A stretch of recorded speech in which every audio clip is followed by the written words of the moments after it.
inside the NTSB's final report on the deadly Bering air crash. Johnson Kuhn breaks down what investigators found. Plus, a look back at the families of those 10 victims, the space their loved ones left behind.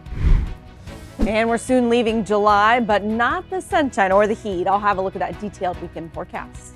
And remembering the victims of Monday's McCarthy plane crash, what family members are telling us about who they were. You're watching Alaska's news source. Can you try to raise Bering Air 445? They just dropped off our radar at a high rate of descent. Now they are not responding. We do our job, but obviously this one hit pretty close to home for everybody. So she's the love of my life and the only woman I've ever been with. More than a year after the deadly crash, the NTSB is out with their final report on Bering Air Flight 445. Tonight, we go through the findings and reflect on the 10 people killed in that crash. The NTSB released its final report today on the deadly Bering air crash near Nome that killed 10 people on board. That report reveals a combination of heavy ice and an overloaded plane. The NTSB says the factual data in that report also shows an ongoing safety failure. Our Johnson Kuhn sat down with NTSB Chairwoman Jennifer Homendy this afternoon.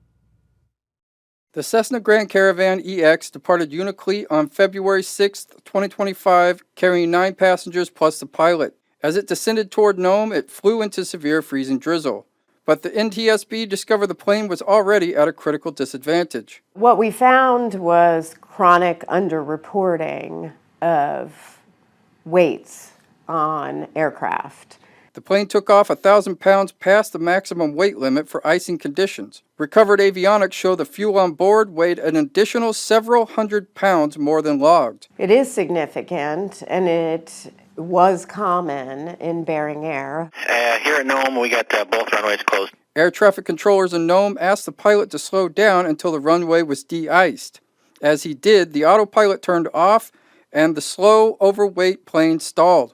Investigators confirmed it was flying at just 52 knots before it crashed into Norton Sound sea ice. But part of this also is FAA's oversight. Chairwoman Homendy expressed concern about the recent changes to the industry in Alaska affecting Bering Air. The fact that they became the sole passenger carrying operator once Raven became bankrupt significantly changed their operations.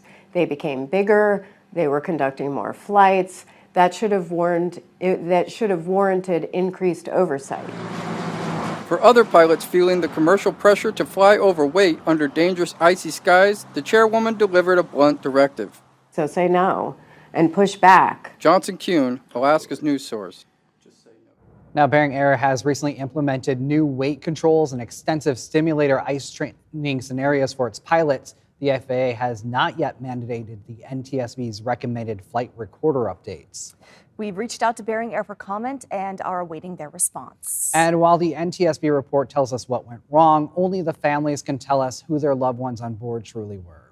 Georgina Fernandez takes us through the family's stories and the space their loved ones once filled. That's right. These 10 faces behind me are the reason why that report matters. Tonight, we're not just talking about what happened in the air. We're remembering the people on board. The rule is you have to text landed, and he didn't text landed. For Stacy Monker, the first sign something was wrong was from the text that never came. Can you try to raise Bering Air 445? And the air controllers were also watching the same story unfold on their screens. They just dropped off our radar at a high rate of descent. Now they are not responding. A missing text, a vanished flight, and a wave of grief that spread far beyond one family. Everybody is tight-knit, close together, and feeling this type of pain, it rings throughout the entire region. Completely heartbroken, but faithful, and know that I'll get to be with him again. Loved ones are remembering the 10 people who died on February 6, 2025, during a routine flight from Unalakleet to Nome. My hand is empty. I think that is quite possibly the thing I miss the most. Empty hands, voids felt everywhere. Well, I think honestly there's going to be a great big hole because JD is the one that everybody calls. For nearly 18 months, Family members have shared with us who their loved ones were. She was very into sculpture. My mom would display her sculptures all around the house. But she just did everything she touched, like had a bit of like artistic flair to it. So she could really do anything. He loved his kids and he always talked to them, always expecting phone calls from them.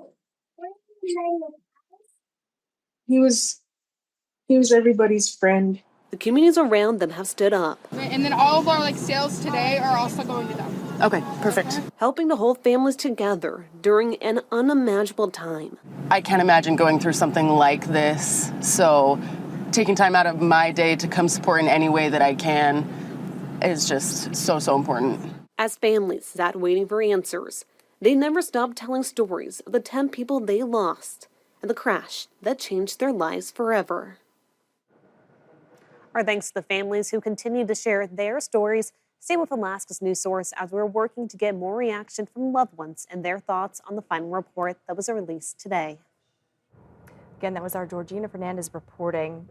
Let's transition on now over to weather. We want to make sure that you've got a forecast for your weekend plans. It was pretty beautiful out and warm. Yeah, fingers crossed it sticks around for the weekend. Chief Meteorologist Melissa Fry joins us with the first look at our forecast. Hey there, Melissa. Yeah, pretty incredible conditions today. We're definitely wrapping up July and kicking off August with very summer-like conditions. I want to show you a live look around the state. A lot of blue sky to go around, a lot of 70s as well. 71 in Anchorage, 70 in both Fairbanks and in Juneau, and even a touch warmer for those of you in the valley right now, still holding on to that heat as you head out into McGrath at 71. We're seeing slightly cooler conditions along the west coast and to the slope, just 40 degrees right now in Dead Horse, but it's been warm through Midtown.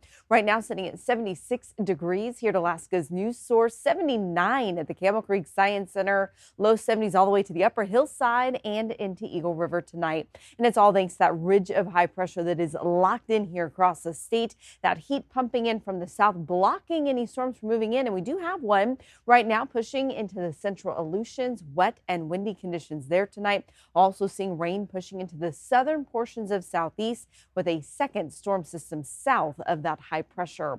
Now looking ahead to tomorrow, that sunshine it is going to hold for Anchorage and Fairbanks. High temperatures back into the low to mid 70s for both cities.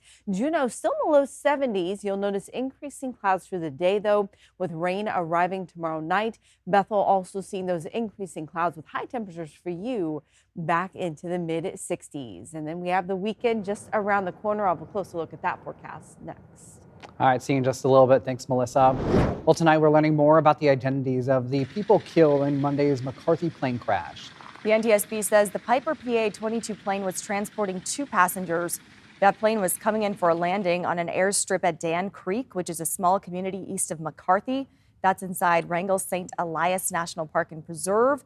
The plane was coming in for a landing when it banked left and crashed, bursting into flames. Well, we now know the names of the 3 people killed, 23-year-old Anadar Elliott and 19-year-old Jing Dalan Mungsiat Sol. That's confirmed by family members who say Anadar and Jing were engaged. Elliott's father told us Anadar had recently moved to Arizona, but was excited to return to his mining claims in Alaska.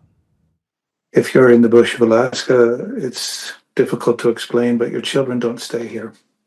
So when one of them decides to come back and do the same business, it's very gratifying. Makes you feel like your life is maybe worthwhile. Well, Randy Elliott also confirmed to us the pilot's name was Jason Lobo, a longtime McCarthy resident. Friends describe Lobo as thoughtful, generous, and community-minded. Starting in August, work on the Chena Pump Road roundabout will intensify, meaning months of detours as the school year kicks off. The Department of Transportation is building a roundabout at the intersection of Chena Small Tracts Road, Old Chena Ridge Road, and Chena Pump Road. The Chenas converge. Crews have already begun changing traffic flow for pedestrians, and in the coming weeks, drivers will see lanes pushed from one side for construction, and Chena Small Tracts Road will close for the duration of the project. Drivers can use Chena Ridge Road as a detour, though that road is also under renovation right now. The roundabout is part of a national push to improve intersection safety. At a typical intersection with traffic signals, there's about 32 opportunities for crashes to happen. With roundabouts, that's limited to 8. And another great thing about roundabouts is that they're able to push through vehicles. While it is slower through the roundabout, it can push about 25,000 cars a day through them because it is a continuous movement. With Woodriver Elementary School nearby, the Department of Transportation does not expect heavy impacts to families during the school year. This project is expected to wrap up by the end of October, though some materials do have weather limitations. And coming back after the break, we're going to take a look at that full 7-day forecast, what you can expect heading into the weekend. But first, a look at those daylight hours. Sun setting tonight, 10:42 in Anchorage, 9:21 in Juneau, and after 11 in both Fairbanks and Bethel. Thanks for listening. Click subscribe so you can get the latest podcast from Alaska's news source automatically. And stay up to date with breaking news and in-depth reporting available for free 24/7 with the Alaska's News Source app.